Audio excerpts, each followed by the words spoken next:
Hello and welcome to NBB Decode. Today we are talking about a topic that has been on the tongues of a lot of corporates, a lot of different companies. Companies like Google and all have been trying to get into that quite actively and with a lot of investment over the last couple of years. Uh, will we have with us Mr. Ranjit Pratap Singh. We'll try and understand from his expertise of having run a local language or vernacular content company over the last 5 6 years, Pratilipi, and successfully done that, and having added a lot of different verticals over this course of time.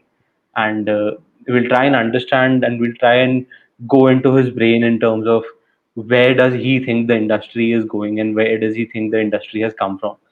Welcome to NBB Decode, sir. Thank you for having me here. So I'll just get straight into it. Mhm. We talk about the growing scope for vernaculars in the vast Indian market. I mean, I think at this point हमने maybe surface को scratch करना शुरू किया है over the last 2 3 years active efforts के साथ and प्रतिलिपि जो कि पिछले 6 साल से इस चीज को कर रही है. तो आपके हिसाब से ये हम सुनते हैं काफी स्कोप है वर्नाक्यूलर्स का इंडियन मार्केट में बहुत स्कोप है. What do you think about that particular statement and sentiment? So first of all, it's a minor thing, but I don't like the word vernacular. That usually has negative connotations. I usually call it Indian language content. But in general, it's pretty obvious that Indian language content will have like huge impact on the overall internet sector in India. And the reason is fairly simple, right? Like, so India is the second largest country in the world in terms of population. We have like 1.4 billion people now. And 90% of India doesn't really read, write, or speak in English, which means that about 1.1, 1.2 billion people basically can only create and consume content in Indian language. Yeah. Even if we remove English, India would still be the second largest country in the world. So we are Yeah. talking about like 14% of world's population, which has very limited access to any content or any services that they can consume. So, Yeah. and that will obviously continue.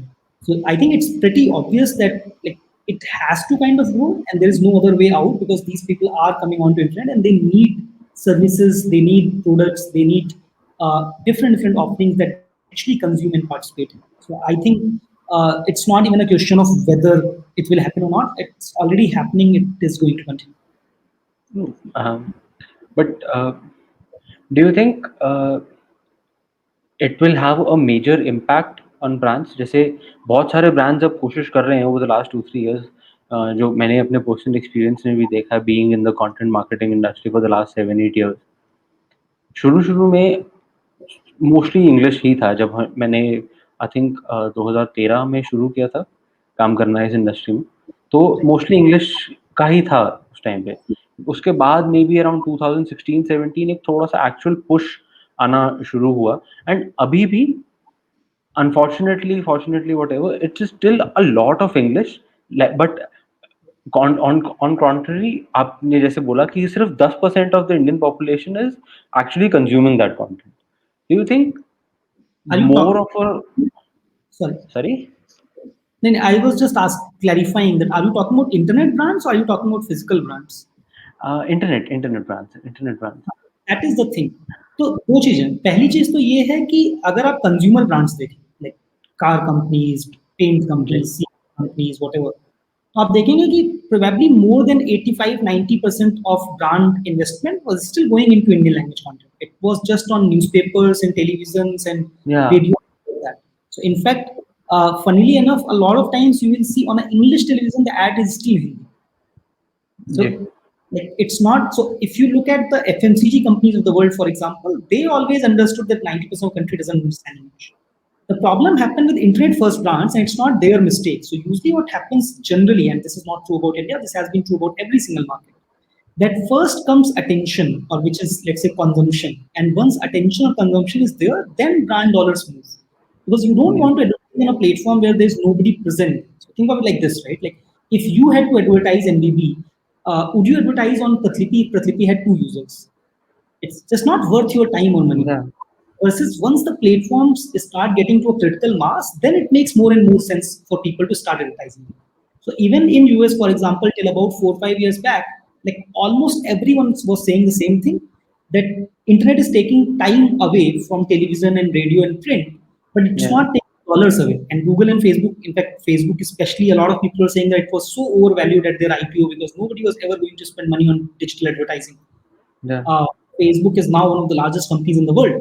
And it was Yeah. quite obvious because if attention has shifted to one medium, then dollars will shift to the same medium. Even within India, for example, we have seen that happen between radio and television. Like when television came in, first it captured the attention span and then it started capturing brand dollars. And over a period of time, television became much bigger than radio, in fact. Similarly, on the internet, like both in US and in China, mobile internet is now started taking time away, probably about 4 5 years back, but now it has started becoming much larger than the desktop internet in terms of dollar traffic as well. So that always happens in every single market when a new technology comes in. First, it takes away consumption or time share, but once you have taken a large enough part of that time share, then you start taking a like larger part of advertising dollar share as well. But when we talk about the internet marketing side of things right now as well, do you think more of a push should have already happened, or are we on track? We are completely on track. Okay. So you're hopeful that it will be exponential over the next few years. I'm not hopeful. It's obvious. So generally, so in internet world, there's a famous saying, right? Not in the internet world, technology world, that a new technology involves technology basically ramps up like Yeah. slowly, and then all at once. Like think of cell phones, for example. Cell phones started in like mid 80s, and they grew slowly till about maybe 2003, 2004. And then after 2000, that's like a period of 25 years. Then after 2003, 2004 till about 2015, it was like 70% of the world suddenly has phones. Yeah. Like that is generally how technology evolves. It takes No, time to get to the mass before it starts moving very, very quickly. totally. But like we spoke, like you said, it is about to blow up. It's Mhm. almost on the brink of it, from what I I think it has understand. started blowing up. It's just that while you are there, you don't realize it. So you realize it No, after 10. no, it's about to like go into, like with Pratilivi also, जैसे आपने कहा, it's about to just enter a lot of different masses, like with that critical mass component Exactly. of it all. Exactly. Actually, I want to talk about an example, if I may. Yeah, yeah, please. You remember Hotstar 2 3 years back? People were saying that Hotstar, in fact, India, when nobody would pay for digital content, and Hotstar used to have like 2 million subscribers. Yeah. Last analyst call, Disney told us that now they have 30 million paid subscribers. Like Yeah. 30 million paid subscribers is something that was unimaginable 4 years back. 30 million Indians will pay for digital content. I think उसका भी एक driving factor was the fact that they actually branched out into a lot of different languages, especially Mhm. with their sports content. I think Sports two parts. content में तो Multiple languages. Second is multiple formats. Like from sports is one, then GOT and other. Like I think Game of Thrones would have given them like 500,000 subscribers. IPL would have given them at least a few million, like maybe 5 7 million. yeah, And then language yeah. expansion would have given them another 5 10 million. Yeah, but to be fair, they had multiple formats before as well. Like when it started off, Premier League तो शुरू से जब से Hotstar शुरू हुआ है तब से उनके पास ही है. That's what I'm trying to clarify. It takes time. It I takes know. time to get to critical mass before it starts exploding. I'm just trying to say like वो एक language ने काफी important component play किया है, because when you talk about IPL was a massive winner for everybody, but Yep, especially after वो जो उन्होंने तमिल, तेलुगु, कन्नड़ा और 4 5 languages में जब से उन्होंने content add किया है, that absolutely, just blew up. So absolutely. 100%. so what is something that people need to keep in mind then going forward when you're talking about a huge market opening up, like you said, it's already starting to open up with that critical mass already there. So what do you think people need to keep in mind when talking about content creation, content distribution? Do you think there has to be some sort of a I don't I didn't I think framework, calling it a framework is a wrong term, but maybe some sort of a guideline, for internal guideline for companies, internal guideline for, let's say I'm a writer today, I have to have something in mind to be able to actually spread my content everywhere, or do you think one language, every language works together? So this is a very complex question. I don't think I can answer that in less than 2 3 hours. Uh, but I think the most important part is to think from first principles, and instead of saying that this has worked for X, so this will work for Y. So there are some things which are obvious because they have worked in every single case. But Yeah. if there's something that has worked for 5 companies and hasn't worked for 3 companies, then you don't know if it will work for a ninth company or not. So you have to be careful about that. So for example, like earlier we were talking about how attention shifts first and then monetization shifts. That Yeah. has been true over the last 2000, 3000 years in every single country, every single market. So it's very, very likely to be true in the next 2000 years as well. But versus something which has been true in one market or at one particular time, it may or may not be true in a specific instance. I think that is really, really important. Second part to understand is that, like, on an average, Indian language users will take longer time to mature to start to getting to pay and getting to the same ARPU that English users have, because again the same thing, right? Like, the attention span itself is not or has just started coming onto internet. So Yeah. before they start paying, there would still be a 2-3 year gap. So a company has to decide whether you want to go long, where you are optimizing for the next 10 years, or whether you want to make sure that you have cash flow positive right now. Or maybe you want to do a mix of both. For example, you want to cater to a premium audience so that they give you money so that you can invest that into the audience that will pay you money tomorrow. And all of these three are fine as long as you know that this is the trade-off that you are making. I think problem starts happening when people are not consciously making the trade-off. Yeah. I think to be very fair, it is slightly confusing for a company which is just getting into the local language. This thing, okay, where do I put my eggs, so to speak? Right. So I think that is something that will be a lot more hit and trial than most people seem to think at this point in time. That is Um, true. Technology, as we spoke about, technology plays a huge role in obviously the advent of local language content and stuff like that. What kind of technologies do you think are coming in that will help boost this even further than what it is right now? So there are quite a few things, but I think there are two which are particularly important. Hmm. So first one is that in Indian languages, because generally the number of characters in the alphabet is longer compared to English, which has only 26, it means that inputting content is relatively harder. Like typing a Yeah. sentence in English versus typing a sentence in Kannada. Kannada is much, much harder than English simply because the number of alphabets or characters is longer. So True. I think there has been a lot of efforts around solving for this, including voice transliteration, a bunch of other things, right? But I think this will, over the next 5 to 10 years, this has to be simplified even more if we want to be like if we want to have actually a lot of people creating new content. So that is probably one. The second is that like basically browsing itself has gotten a lot better than what it was 10 years back, but I think there is still scope for browsing to improve. What that means is that if I'm looking for a particular content or a Yeah. particular product to buy or a particular service, I think especially for people who are not that tech savvy, on a lot of companies' products, there is still a long learning curve before they'll be able to go and, for example, buy a cell phone on Amazon. So I think there has to Okay. be a lot more work that is already being done, but that still needs to be done as well to make this browsing experience a lot better. Like if I want to buy a phone on Flipkart, for example, can I do that in 15 seconds instead of taking like 15 minutes to figure out how to do that? Yeah. So, as random example, my mom, for example, asked my niece to send me a text message because she's not able to do that. So, I Okay. think that is something that people like us have to solve. That's not something that she should have to worry about. Yeah. I mean, and technology adoption is what you're talking about. I think. No, more than I adoption, accessibility. Like, can we Yeah. make technology more accessible, more easy to understand? I think that will come. I think it will be more hand in hand.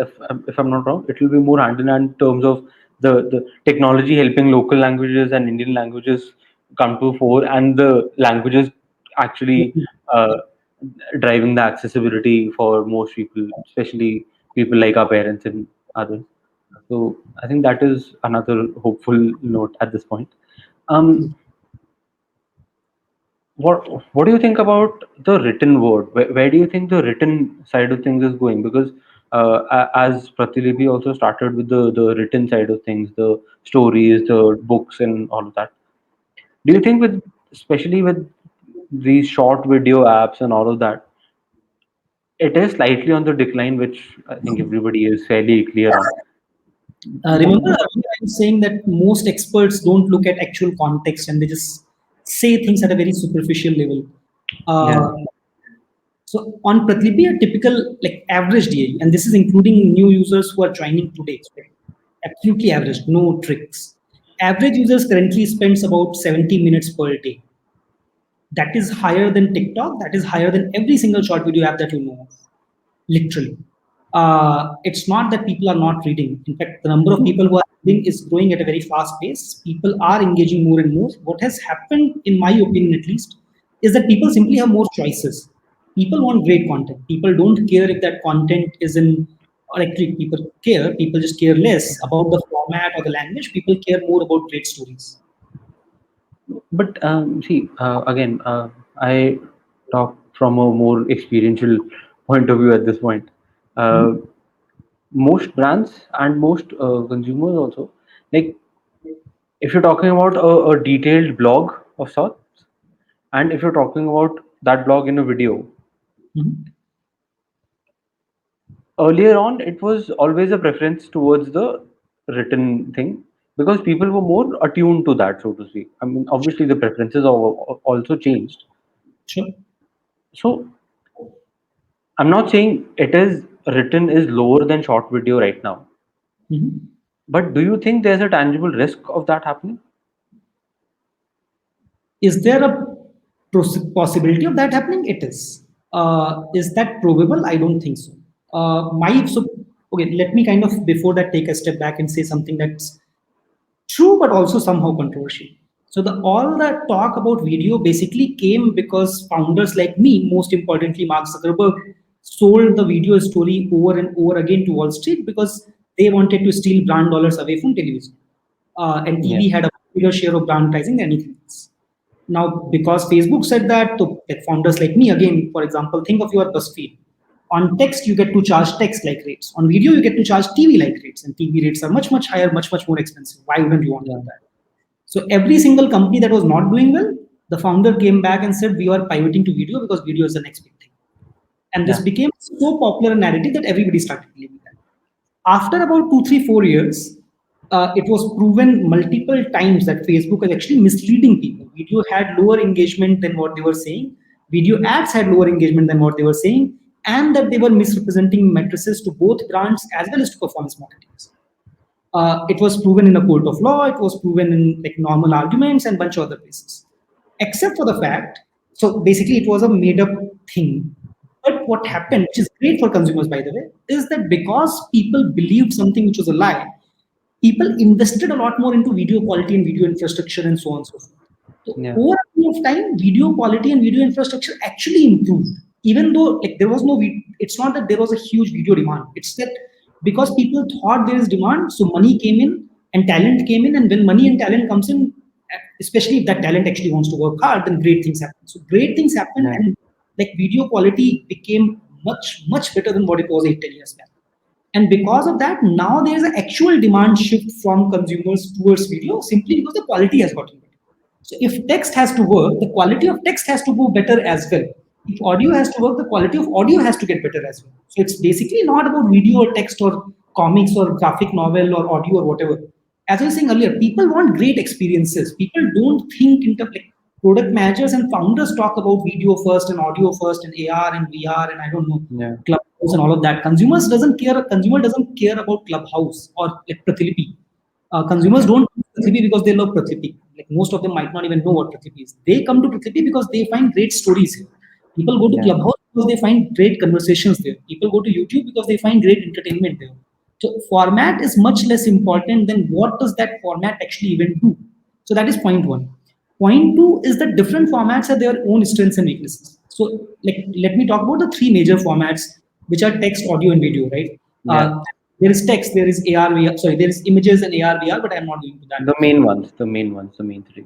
Video, for example, is like great in terms of your visual experience. That is one big advantage. But that's I'm still kind of sliding that.